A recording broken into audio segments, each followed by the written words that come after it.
जय श्री राम। यात्रा के पश्चात घर आने पर पहले हमारे समाज में किसी भी व्यक्ति को मधुपर्क दिया जाता था। यह विवाह संस्कार की भी एक विधि में आता है। विवाह संस्कार की प्रक्रिया में आता है।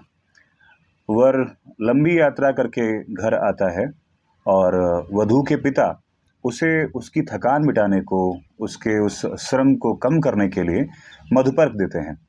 मधुपर्क मूल रूप से दही, शहद और घी का मिश्रण है। यह एक निश्चित अनुपात में मिला करके बनता है। अब यदि देखें तो विवाहों में मध्यरात्रि में आचार्यजनों को जब यह प्राप्त नहीं हो पाता तो वो इसे मिठाई से, लड्डू से या किसी अन्य मिष्ठान से इसके स्थान पर उसका प्रयोग कर लेते हैं और वो प्रक्रिया पूर्ण हो जाती है। समस्या यहाँ पर है कि कई वर्षों में जब लोग उसे देखते जाएंगे तो लोगों को ऐसा लगेगा कि मधुपर्क का अर्थ यही होता है, जो यह मिठाई या लड्डू या पेड़ा जो खिलाया जा रहा है। हमारी मूल परंपराओं की सुंदरता यह है कि वह परंपरा लोप न हो, इसके लिए विकल्पों में भी मनाई जा सकती हैं। पर विकल्प यदि लंबे समय तक अभ्यास किया गया तो वह एक दिन विधि बन जाता है। ऐसी ही समस्या विवाह संस्कार के साथ भी है। समूचा विवाह संस्कार आज विकल्प वाली व्यवस्था पर ठहर कर रह गया है। मूल विधि, मूल व्यवस्था, मूल भाव कहीं विस्मृत सा हो गया है। और यह एक दिन में नहीं हुआ, इसके लिए कई वर्ष लगे हैं। अब जब कई वर्ष लगे हैं तो मुझे लगता है कि इसे पुनः मूल रूप में आने में भी वर्ष लगेंगे। पर यदि मैं उस वर्षों की प्रतीक्षा को कम करना चाहूँ तो उसके लिए सुंदर भाव यह है, तीव्र भाव यह है कि मैं विवाह के लिए जाने वाले या शीघ्र विवाह जिनका हुआ है उनसे इस विषय पर बात कर लूँ और उन्हें यदि एक बार मैं समझाने में सक्षम हो सका कि यह क्यों, कैसे, इसके पीछे का उद्देश्य क्या है, लक्ष्य क्या है, भाव क्या है, तो चीज़ें शीघ्रातिशीघ्र व्यवस्था में आ सकती हैं और लोग फिर से इस संस्कार को उस रूप में मना पाएंगे, कर पाएंगे जैसा यह कभी था। तो विवाह की बनावट को समझने के लिए और उसके मूल रूप को जानने के लिए पहले आपको जानना होगा कि सनातन संस्कृति की जो मान्यताएं हैं उनमें कैसे इसके सूत्र या इसकी जड़ें छिपी हुई हैं। प्रत्येक सनातनी जन्म लेते ही 3 प्रकार के ऋणों से युक्त होता है, यानी हम पर 3 प्रकार के ऋण होते ही हैं। पहला ऋण है दैव ऋण, दूसरा पितृ और तीसरा ऋषियों का ऋण। यह कोई अंध मान्यता नहीं है, न तो यह कोई ऐसी बात है जिसे हम पर थोपा गया है। कोई भी ऐसा व्यक्ति जो सहज ही थोड़ा सा कृतज्ञ होगा उस सब के प्रति जो उसे प्राप्त हो रहा है, उसे इन 3 ऋणों का अनुभव हो जाएगा। पहला, दैव ऋण। प्रकृति से जो कुछ भी हमें प्राप्त हो रहा है वह दैव कृपा है, वह देवों का है और वह हमें प्राप्त हुआ। उसके प्रति आभारी होना, उसके प्रति कृतज्ञता प्रकट करना ही दैव ऋण है।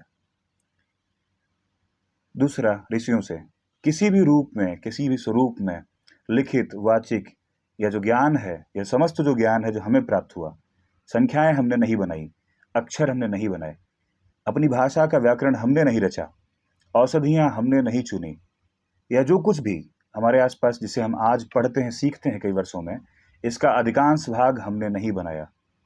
या जिनसे वर्षों वर्षों में परंपरा से चल करके हम तक आया है, जिन मनीषियों ने इस पर काम किया उन्हें हमने ऋषि कहा। उन ऋषियों ने जो अपने तप से, अपने बल से, अपने अनुभव से हमारे लिए निर्मित किया और इसका उपभोग हम करते हैं, जिसका उपयोग हम अपने जीवन की सुंदरता के लिए करते हैं, उसके प्रति कृतज्ञ होना ही ऋषियों का ऋण है, ऋषि ऋण है। इसके बाद तीसरा ऋण आता है, जिस ऋण में विवाह की सार्थकता एवं उद्देश्य निहित है, छुपा हुआ है, वह है पितृ ऋण। एक देह को प्राप्त करने के लिए हमें हमारी कई सारी पीढ़ियों ने काम किया है। हमारी कई सारी पीढ़ियों के स्वस्थ, समृद्ध, धार्मिक होने के कारण ही आज हम इस धरती पर जीवन को देख पा रहे हैं, अनुभव कर पा रहे हैं। इस बात में तनिक भी, लेश मात्र भी कहीं पे अंधभक्ति नहीं छिपी है। हमारे माता पिता के प्रयत्नों से, उनकी परवरिश से, उनके पोषण से ही हम हैं, यह बात स्पष्ट देखी जा सकती है। हमारे माता पिता अपने माता पिता से, और ऐसा फिर पीछे भी। पितरों की जिस श्रृंखला ने हमें जन्म दिया, उस श्रृंखला के प्रति कृतज्ञता का जो भाव है वह पितरों का ऋण कहलाता है, पितृ ऋण कहलाता है। अब जब यह ऋण है तो इन्हें उतारने के तरीके भी होंगे। तो पहले दो, क्योंकि इस विवाह संस्कार से कोई सामंजस्य नहीं रखते, इसीलिए मैं तीसरे ऋण पर बात करना चाहूंगा। पितरों के ऋण को उतारने के जो प्रयत्न हैं, उनमें पहला है उनके निमित्त श्राद्ध कर्म करना, जीवित रहते अपने माता पिता की सेवा करना, उनके लिए तर्पण करना। इससे वापस जो जो हमें प्राप्त हुआ है उनसे, उसे वापस देने का एक भाव जन्मता है। इसके साथ ही क्योंकि हमने एक देह प्राप्त की, इस देह से न्यूनतम हमें एक देह निर्मित करनी होगी। अर्थात जिस वंश परंपरा में हमारा जन्म हुआ, उस वंश परंपरा को आगे बढ़ाने की जिम्मेदारी भी हमारी ही है। अतः विवाह की एक आवश्यकता यहीं पर सिद्ध हो जाती है। विवाह संस्कार का सरल अर्थों में जो सबसे बड़ा उद्देश्य है, वह है अपनी वंश परंपरा की वृद्धि। विवाह के प्रकारों में से एक प्रकार प्राजापत्य भी है, प्रजा की उत्पत्ति हेतु होने वाला संस्कार या यज्ञ। विवाह संस्कार को यज्ञ तुल्य पवित्र कर्म माना गया है। यह संस्कार समूचे समाज के जन्म देने वाले संस्कारों में से एक है। संस्कार पर जब मैं बात करता हूं, और मेरी दृष्टि में जो संस्कार सबसे अधिक महत्वपूर्ण है, उनमें दो ही संस्कार मुझे दिखते हैं। पहला विवाह और दूसरा अंत्येष्टि। पहले वाले में यह निश्चित हो रहा है कि जन्म लेने वाला समाज, जन्म लेने वाला शिशु कैसे होंगे, और दूसरा जीवन जीकर पूर्ण होने वाले लोग कैसे पुनः जीवन चक्र में सम्मिलित होंगे और अपने मनुष्य जीवन की सार्थकता को कैसे तय करेंगे। विवाह पर फिर से आते हैं। तो विवाह की सार्थकता और बनावट को समझने के लिए, जैसा हमने कहा, कि पितृ ऋण को समझने की आवश्यकता है। जिस व्यक्ति में भी पितरों के प्रति, इस व्यवस्था के प्रति विश्वास है, उसे इस भाव का बोध रहेगा कि उसे अपनी वंश परंपरा की वृद्धि के लिए कुछ करने का है। वंश परंपरा की वृद्धि के लिए धार्मिक विधि से किया जाने वाला विवाह ही सार्थक होता है, अपने उद्देश्यों को प्राप्त करता है। अब यह धार्मिक विधि क्या है, इसे भी समझ लेते हैं। संस्कारों की श्रृंखला में विवाह संस्कार का जो क्रम है, वह समावर्तन के पश्चात आता है। समावर्तन को भी जान लेते हैं, इससे सुविधा होगी कि विवाह योग्य कब होता है कोई पुरुष या महिला। समावर्तन आज के शब्दों में स्नातक के समानार्थी शब्दों में से एक है। स्नातक, स्नातक शब्द स्नान से जुड़ा हुआ है। स्नान किए हुए व्यक्ति को स्नातक कहेंगे। इंग्लिश में जब इसे हम ट्रांसलेट करते हैं तो यह बैचलर बन के निकल के आता है, जिसका अर्थ अविवाहित होता है। परंतु सनातन संस्कृति में या हिंदी या संस्कृत भाषा में स्नातक शब्द का जो अर्थ है वह भिन्न है। इसे बैचलर के बराबर नहीं देखना चाहिए। अब समझते हैं कि क्या है स्नातक। गुरुकुल में गए हुए बालक जब अपनी शिक्षा पूर्ण करते हैं, जब वह गुरु के ज्ञान में स्नान करके पूर्ण हो जाते हैं, तब उसे स्नातक कहते हैं। व्यवहारिक भाषा में कहें तो जब एक व्यक्ति विवाह के दायित्वों के निर्वहन के योग्य हो जाता है, तो उसे स्नातक कहा जाता है। समूची सनातन शिक्षण प्रक्रिया इसके लिए आतुर थी कि कैसे उपयुक्त आयु में किसी युवक या युवती को विवाह के योग्य बनाया जा सके। आज इस व्यवस्था में पहला दोष यह है कि हम युवकों को या युवतियों को उचित आयु में, उनकी जो बायोलॉजिकल जो एज है, जब वह सबसे अधिक प्रोडक्टिव होते हैं, जब सबसे अधिक स्वस्थ होते हैं अपने से नई संततियों को निर्माण करने के लिए, तब तक वह लोग जीवन के लिए तैयार नहीं हो पाते। तो बहुत बड़ा एक जो फेल्योर जो विवाहों में है, उसका एक बड़ा कारण आयु भी है। दूसरा, समावर्तन का जो अगला पड़ाव है, समावर्तन से जो अगला संस्कार है, वह विवाह संस्कार है। जैसा हमने जाना कि समावर्तन का अर्थ है विवाह के दायित्वों के निर्वहन हेतु जो योग्य व्यक्ति है, उसे हम स्नातक कहते हैं। अब विवाह की जब समझ विकसित हो जाती है कि विवाह क्यों, कब, कैसे, ऐसा व्यक्ति जब विवाह संस्कार में प्रवेश करता है, तब स्वतः ही उन मूल्यों को, उन दायित्वों को, उन कर्तव्यों को समझता है। यह व्यवस्था एक सिस्टमैटिकली प्लान्ड वे में की जा रही थी। अभी की तरह रैंडम नहीं थी कि आपने किसी लड़के को पकड़ा जो कि एमबीए कर रहा था या बीटेक कर रहा था, आपने अगले दिन उसे विवाह के लिए बिठा दिया और अब आप अपेक्षा रखते हैं कि वह इस विवाह संस्कार के दायित्वों, कर्तव्यों, उद्देश्यों को पूर्ण करेगा। ऐसी अपेक्षा आपकी तब होनी चाहिए थी जब आपने उस विषय में, उस संबंध में उसे कुछ बताया होता। मैरिज के फेल्योर्स होने में एक बड़ा कारण यह भी है।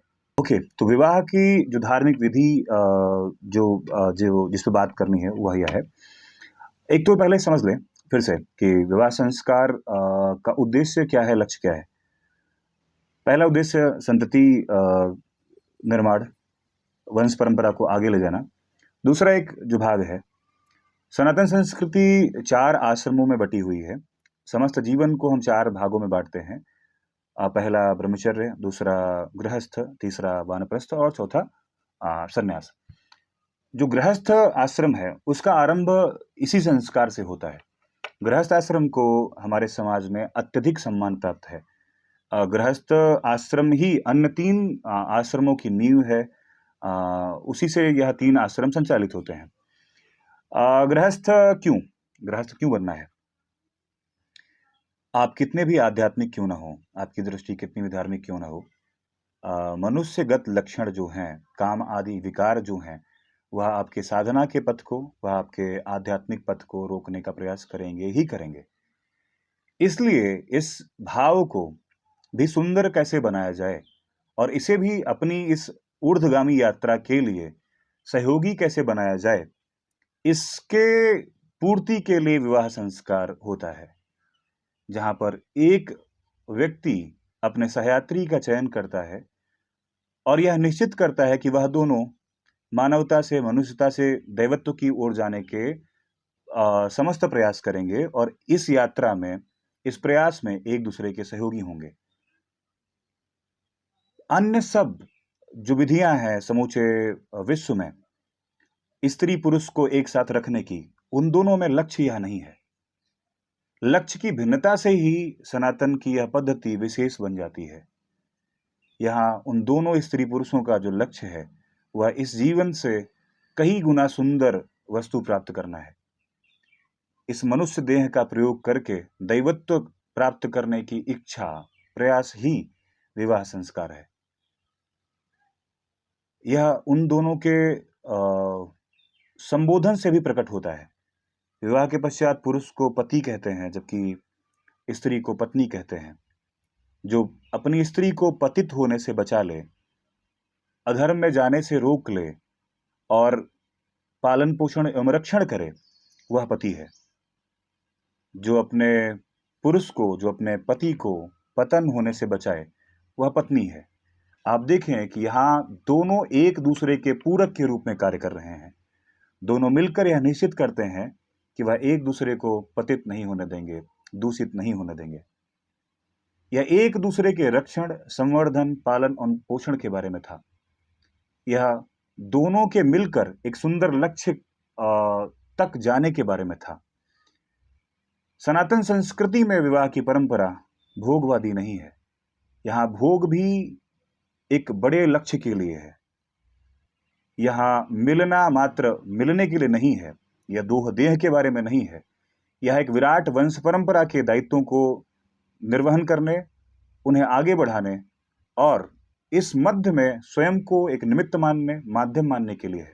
कई वर्षों से माताओं से बात करते करते, युवकों से, युवतियों से बात करते हुए और अपने द्वारा करवाए गए शताधिक विवाहों के पश्चात मुझे यह समझ आता है कि वह जो युवक है या जो युवती है, वह अपने मूल्यों का निर्वहन इसलिए भी नहीं कर पा रही या कर पा रहा क्योंकि उसे ज्ञात ही नहीं है कि उसे क्या करना है। बात बड़ी छोटी सी है। मुझे लगता है कि जब मैं अपने समाज में कहता हूँ तो कई लोगों को लगता भी नहीं है कि यह सिखाने की चीज़ है, परंतु हम यह मानते हैं कि नव दंपति शिक्षण आज हमारे समाज की एक प्रबल आवश्यकता है। हमें अपने बालकों को, अपनी बालिकाओं को समग्र रूप से बैठ करके यह बताना पड़ेगा कि विवाह क्यों, विवाह कैसे और विवाह का उद्देश्य क्या। यदि हम आज ऐसा न कर सके तो संभव है कि कल एक बड़ी पीढ़ी इस व्यवस्था को नकारने की बात करे या इसके तात्कालिक दोषों को देखते हुए वह इसे घृणित उपेक्षित मान ले, जबकि यह नहीं है। यदि हम अपने इस संस्कार को उन्हें बता न सके तो संभव है कि इसे वह दूषित समझ लेंगे, कुछ बुरा समझ लेंगे।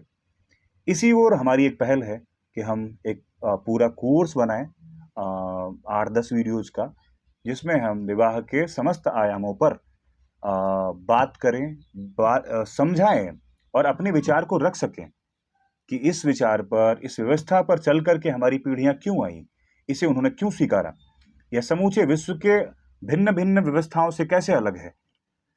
इसी और कुछ और वीडियोस अगले इसी क्रम में आएंगे और इस वार्ता के बचे हुए प्रश्न अगले कुछ वीडियोस में हल किए जाएंगे। जय श्री राम।